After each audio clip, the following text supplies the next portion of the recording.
Welcome into Real Pod Wednesdays, coming at you on a Tuesday here from the Rose Bowl Media Hotel. Going to be a little bit of an abbreviated episode today here for an abbreviated week, but just one day away from the most anticipated game, I think, really in all of college football this year. Ohio State getting ready to play Oregon in the college football playoff quarterfinals in a game that I think we both think could ultimately decide this year's national champion, and a game that I think both of us could really see going either way. Yeah, the phrase I used in my preview was the granddaddy of them all could birth this year's national champion, right?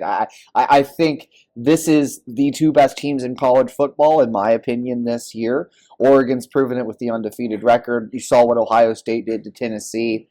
And the backdrop, you can't ask for a better backdrop than the Rose Bowl. I mean, if you've never been, and they show it on TV too, I guess, but the sun sets behind the mountains, they change colors. It's just this gorgeous scene. I almost describe it as college football heaven. The grass is always perfectly cut. You couldn't ask for a better setting for such a big game. And the first time these two teams played, it was one of the best games this season, really. And I think you expect another really close bout because these are two teams with a lot of talent, a lot of weapons on both sides, on both offenses, two defenses that are very good and well balanced. So I'm really excited to be back. It's my second time to the Rose Bowl, to be back there and covering this game tomorrow. Yeah, there was a question about the sunset during today's press conference, but I don't think either coach is really too focused on the pageantry of this game because everything's on the line here. I mean, this is for a chance to go to the college football playoff semifinals, and these are two teams that all year long have had their sights set on winning a national championship this season. Certainly, we've seen it from Ohio State's perspective of how talented this roster is, this all-in push for this season. This is supposed to be the year. It's all supposed to come together for the Buckeyes to win it all, but it doesn't get any tougher than this test against this Oregon team, a team that's gone 13-0 this year, a team that's already beaten Ohio State once. And, I think, this is an Oregon team that's coming into this game with a lot of confidence. I think Oregon comes into this game believing that, it is the best team in college football this year and that it is going to win its first ever national championship. But I think Ohio State has a lot of that too, especially coming off of that Tennessee game. I think the question is, are we going to see the Buckeyes play with that same kind of edge? Because we talked about it before the Tennessee game. I think this is an Ohio State team that plays its best when it's got a chip on its shoulder, when people aren't believing in it.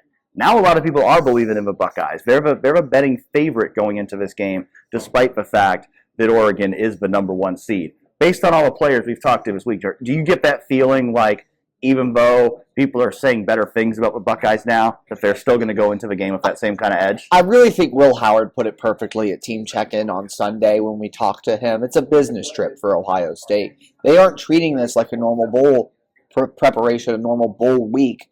They're flying in for 3 days. They said they're not planning to go out. They're not here to party or see LA. They're here to win a football game. And I think this team has viewed the entire playoff run, entering it as a 4-game stretch at a national title. That's what obviously the ultimate goal was coming into this year, but for this team, it's been laser focused on what needs to get done to progress us through this thing. And that focus, that intensity, I think is clear. To your point, though, it is, that I think that doubt definitely did play a role in just the energy and the ferocity you saw against Tennessee. But the benefit of this in terms of motivation is that it's a team that beat you earlier in the year. And I think that is something that's definitely charging up the Buckeyes. Multiple coaches said it. You don't get this chance very often in college football. It'll probably be happening more now with the 12-team playoff that you see rematches. But these are two teams that, again, played a classic earlier in the season in Ohio State. I mean, especially for Will Howard, sliding down a second too late at the end to try and set up a game-winning field goal. There's a lot of motivation. You talk about players like Denzel Burke, who had a career bad performance, has played awesome the second half of the season, I think, but he's got going into this game, wanting to avenge that and shut down the Oregon passing attack in a better way. So I think, yes, you don't have that doubt anymore, but there's other reasons for Ohio State to come out with a real intensity in this game.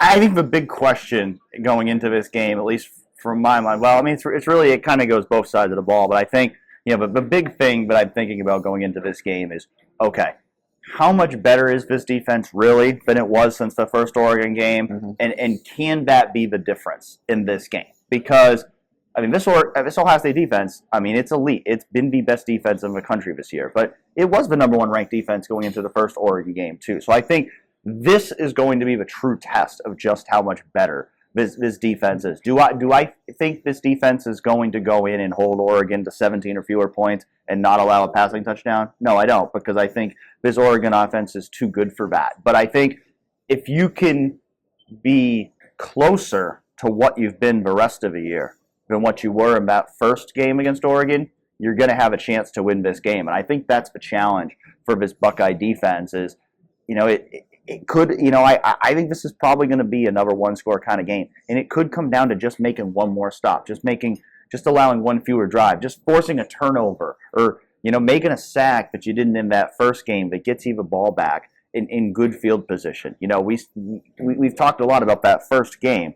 There were so many little moments. Everybody focuses on the Jeremiah Smith offensive pass interference or the late slide by Will Howard, but there were so many different little things. But if one more thing had gone Ohio State's way over the course of that game, it could have won that game. It's those small little margins that Ohio State's trying to find here, and I think particularly on the defensive side of the ball, you think about all the big plays Ohio State gave up in that first game.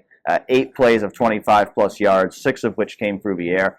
If Ohio State can, cut that number in half, I think I'll feel pretty good about Ohio State's chances in this game. Yeah, I think that those explosive plays are so critical in swinging games like this. And for me, I thought in that first game, we talked ahead of time about how Oregon's offense was built around short passes. The RPO game, get it out quick to your playmakers, complete the underneath balls, very high completion percentage for Dylan Gabriel on the year, all of these things.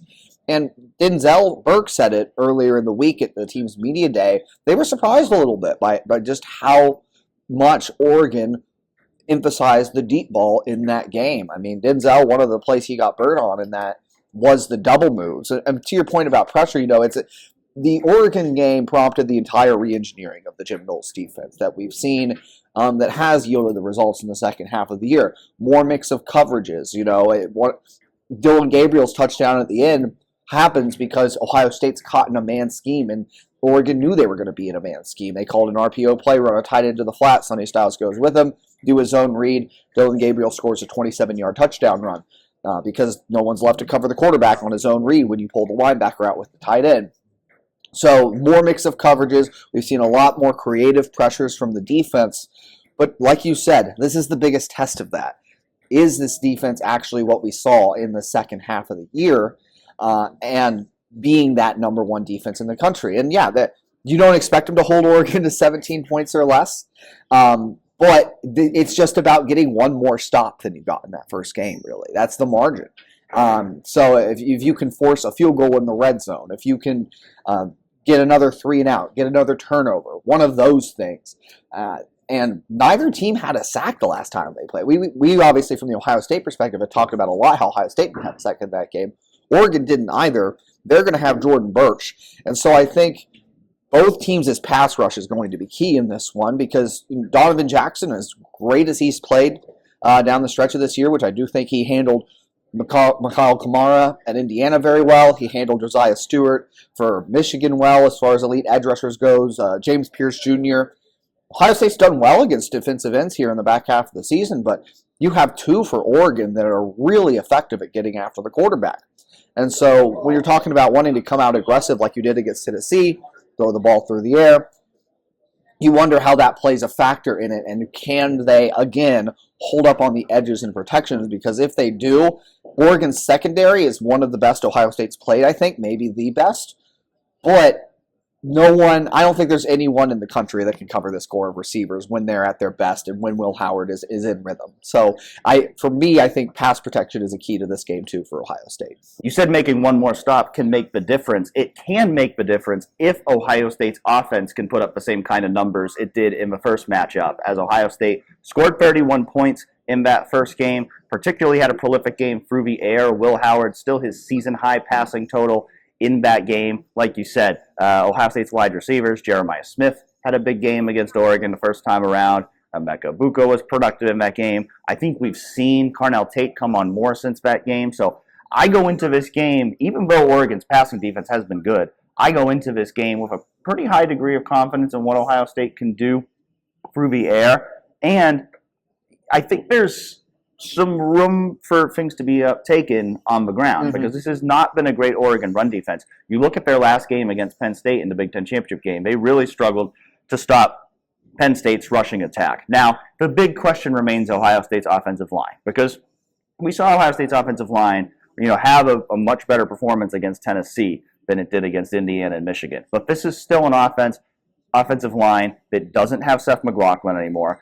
In the first game, Ohio State really had no success running the ball after Josh Simmons went down. Now, granted, it's a lot harder to make a mid-game adjustment on the offensive line than it is when you have multiple weeks to prepare for an opponent. So I think Ohio State will have a better game plan this time around for running the ball against the Ducks, especially coming off of that Tennessee game where it seemed to find some things in terms of using more gap scheme in the run game. But that's still the big question there for the Ohio State offense is you figure Ohio State is going to have to be able to score at least as many points as it did in the first game to have a really good chance of winning this game.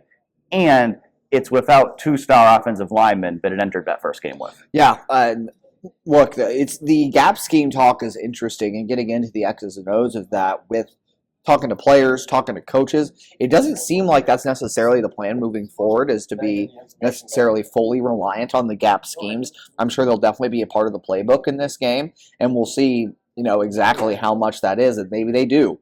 But they worked against Tennessee from the get-go, and that's kind of why they played it throughout the game, is kind of how Justin Fry explained it when I talked to him at Ohio State's media day. But I think it did suit the talents better of what they have on the interior now. You have inexperienced players, and you get to tell them, hey, go block this guy. That's what gap scheme is. You as a lineman, you don't step to a spot and block whoever's in that spot like you do with a zone scheme. In a gap scheme, you get to know, okay, I'm blocking the nose guard on this play. I'm down blocking him. The run is hitting here, so I know to push him that way. Those are the kinds of things that I do think benefited well at an experienced offensive line in that Tennessee game. And so I do wonder how much exactly we'll see gap schemes in this game, kind of an in-the-weeds thing.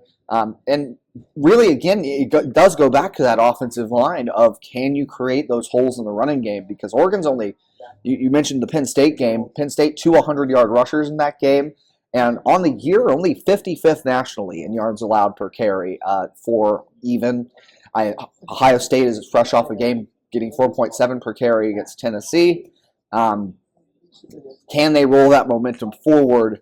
And I also think that, the atmosphere, the impact of the home crowd had something to do, too, with some of the successes we saw from Ohio State.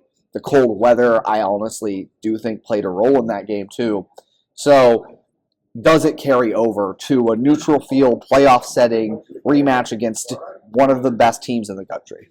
Yeah, and I think realistically, Oregon's probably going to have a home crowd advantage here. This is, Pasadena's a lot closer to Eugene than it is to Columbus, and I think, the Oregon fan base is very much all in on this playoff run with, this being a chance to potentially win their first ever national championship. I think Oregon fans feel like this is their year. The ticketing data would suggest that more Oregon fans have been buying tickets for this game than Ohio State fans. So I do think Oregon's going to have that home crowd on its side. As you said, it's still a neutral site.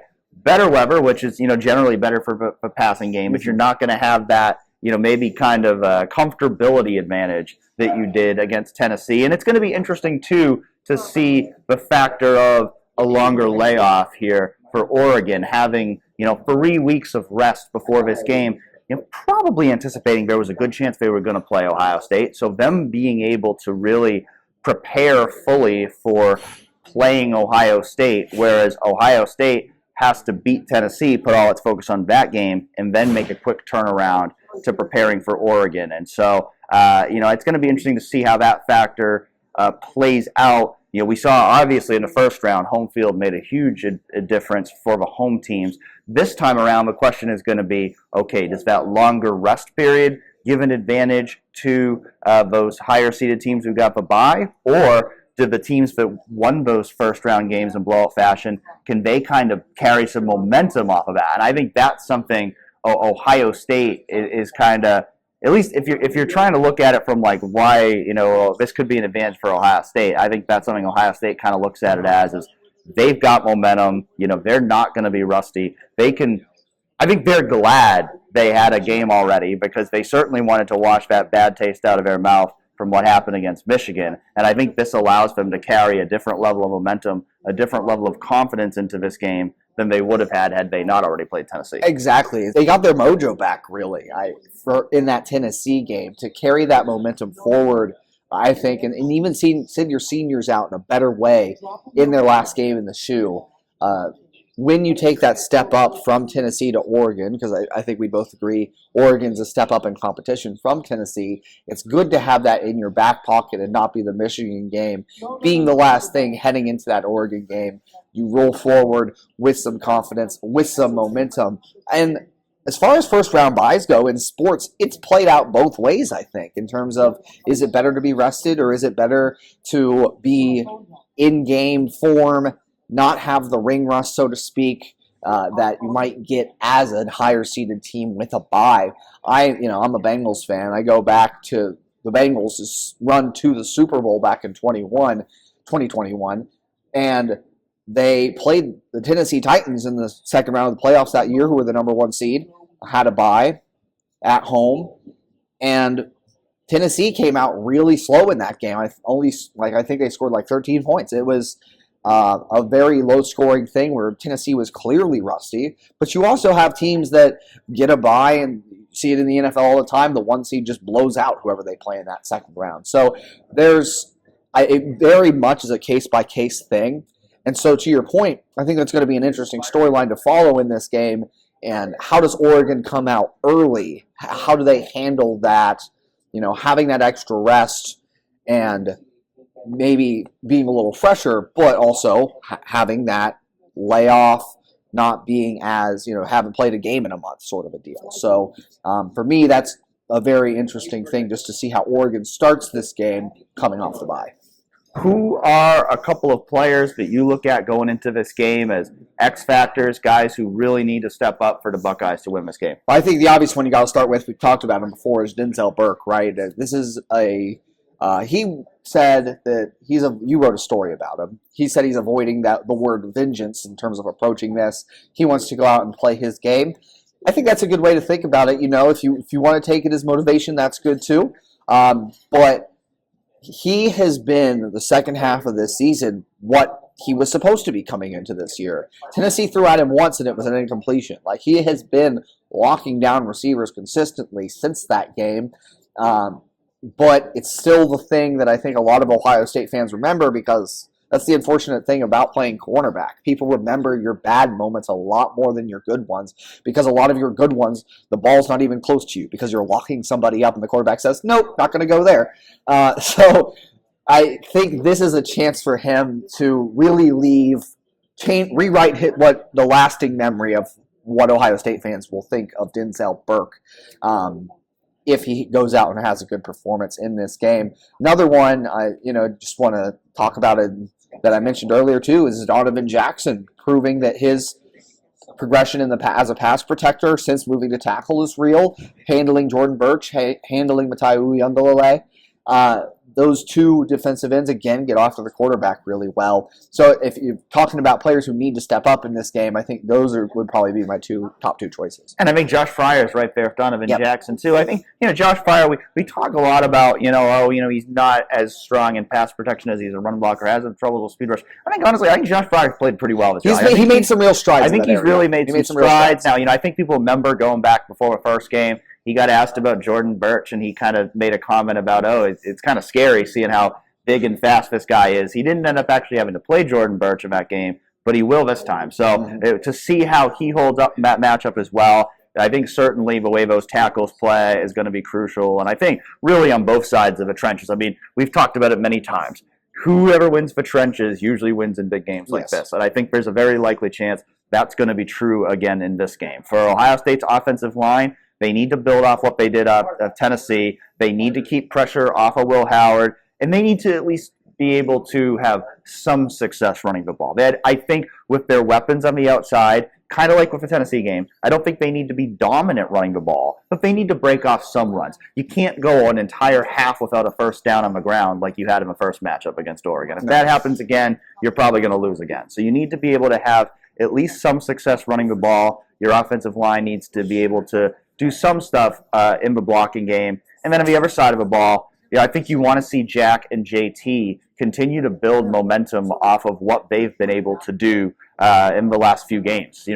It's not going to be easy to sack Dillon Gabriel. Oregon has literally allowed 6 sacks in its last 11 games, which is phenomenal. So they've got 2 fantastic offensive tackles in Josh Connolly and Ajani Cornelius, and a very elusive quarterback in Dillon Gabriel, who's very smart, very heady, very experienced, does a really good job of avoiding those sacks. So I'm not going to sit here and say I expect Ohio State to get 4 sacks in this game. That would be great. I think you want to get a couple. Like, you don't want to get an offer again like you did in the first game. But I think realistically, like, 2 sacks is probably a more realistic goal than 4 or 5 sacks in this game. But at the very least, they need to influence Dillon Gabriel. You need to force him into making some mistakes, because the first time around, it just felt like it was too easy for Dillon Gabriel to stand back there in the pocket and do whatever he wants. And, you've used the term before, pressure beats coverage.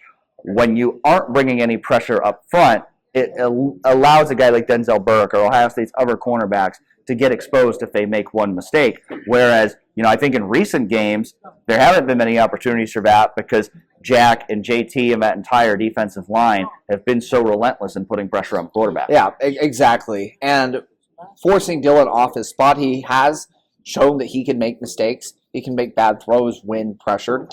Not that, again, it happens very often, because Oregon's been excellent in pass protection this season. Like you mentioned, that sack stat's crazy.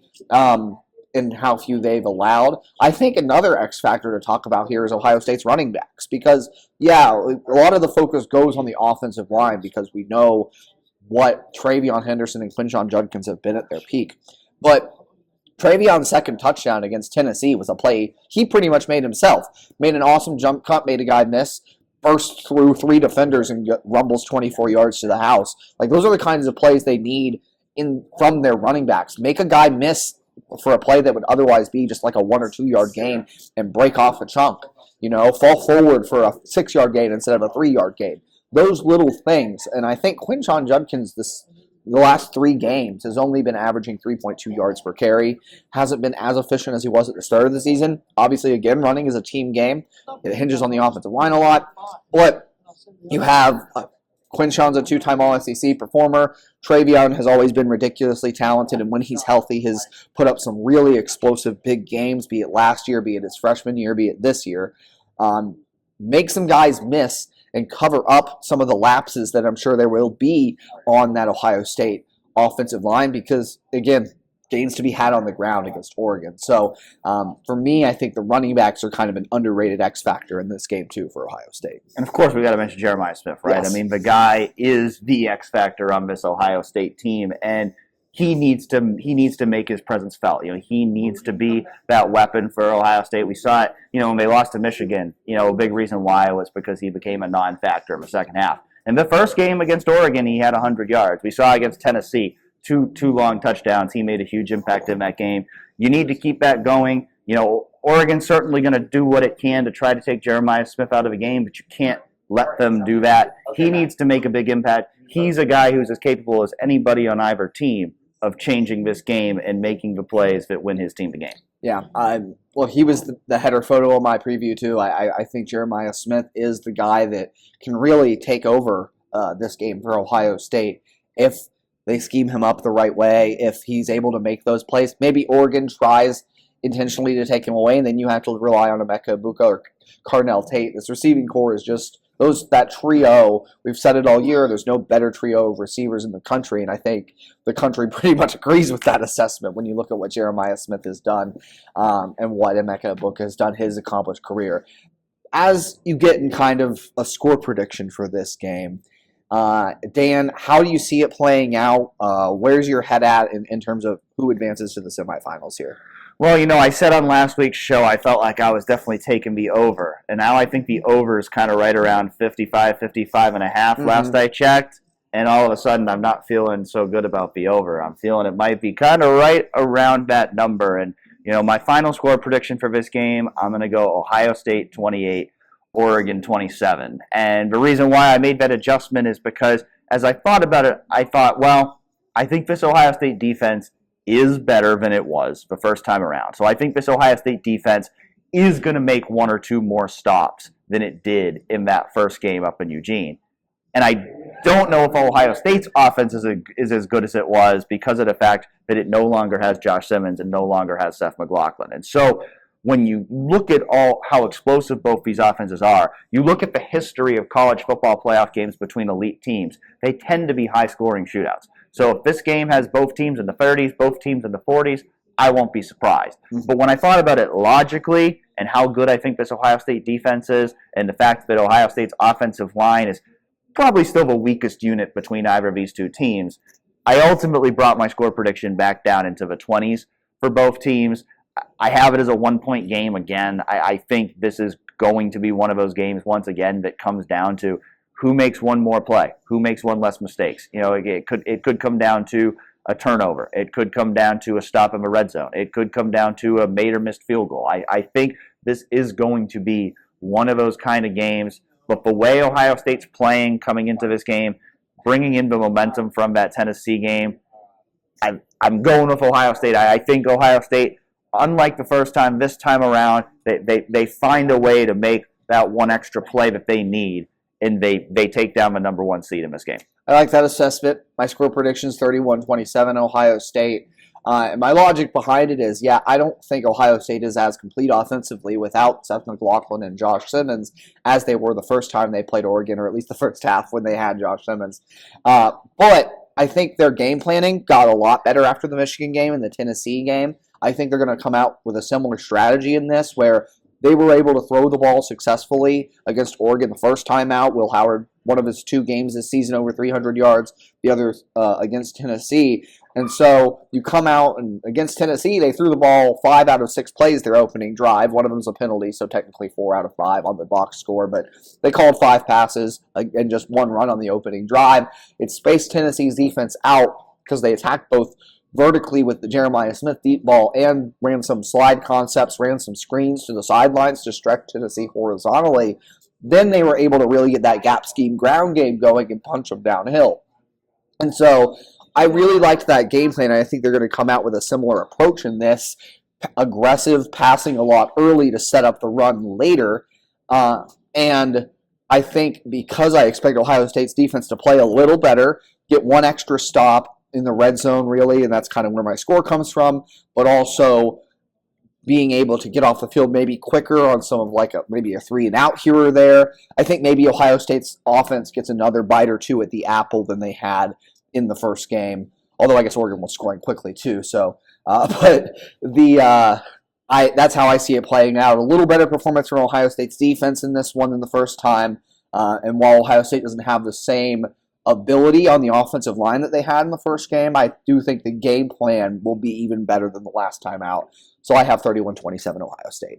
We did both pick Oregon to win the national championship before this started. So, clearly we were both impressed by what we saw in that first round CFP game. Yeah. And that's kind of changed our opinions. I think we both just have a lot more confidence in these Buckeyes based on what we saw against Tennessee than certainly what we saw against Michigan. Yes, I'm always open to changing my opinion when new information is presented to me.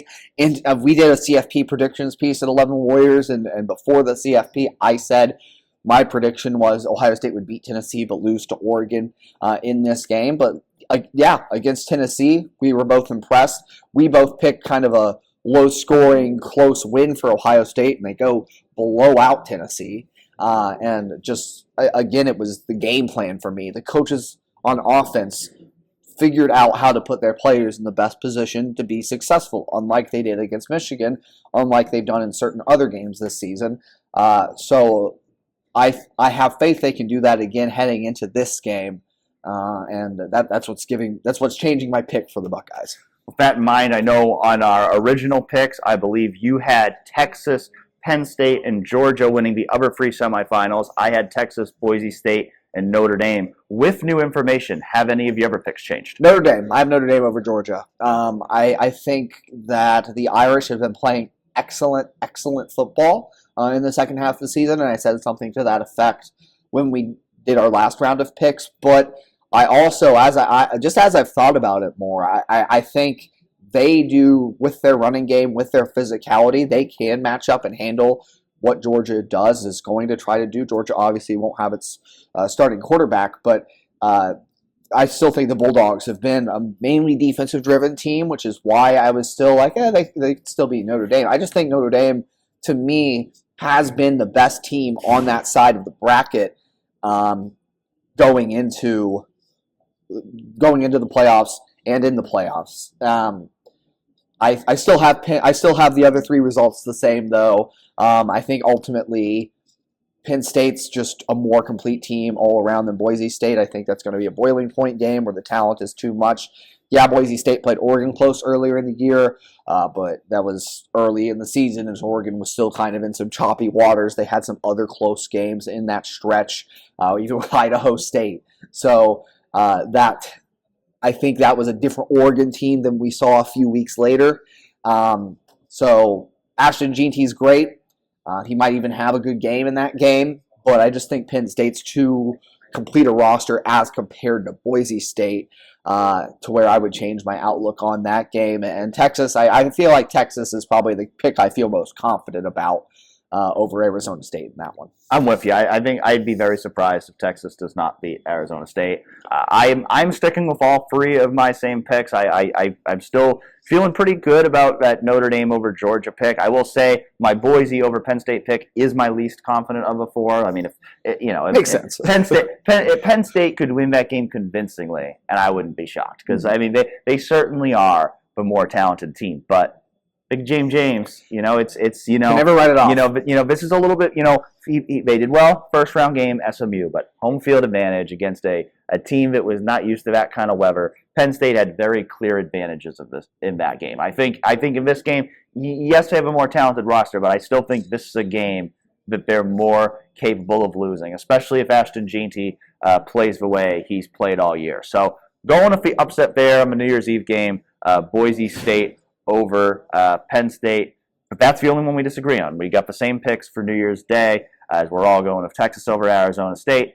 We're both going with Notre Dame over Georgia, and we're both going with, in a change from our original picks, Ohio State over Oregon, in I think what we expect to be a classic game on Wednesday out at the beautiful Rose Bowl in Pasadena. We will both be there. Lots more coverage to come on 11warriors.com and 11 Warriors YouTube channel. So keep following us there for full coverage before, during, and after the Rose Bowl. And we'll be back next time to talk about whether the Buckeyes will be continuing on to the college football playoff semifinals or if Oregon gets the best of the Buckeyes again. Either way, we'll be back next week for another episode of Real Pod Wednesdays, and we hope you'll join us back.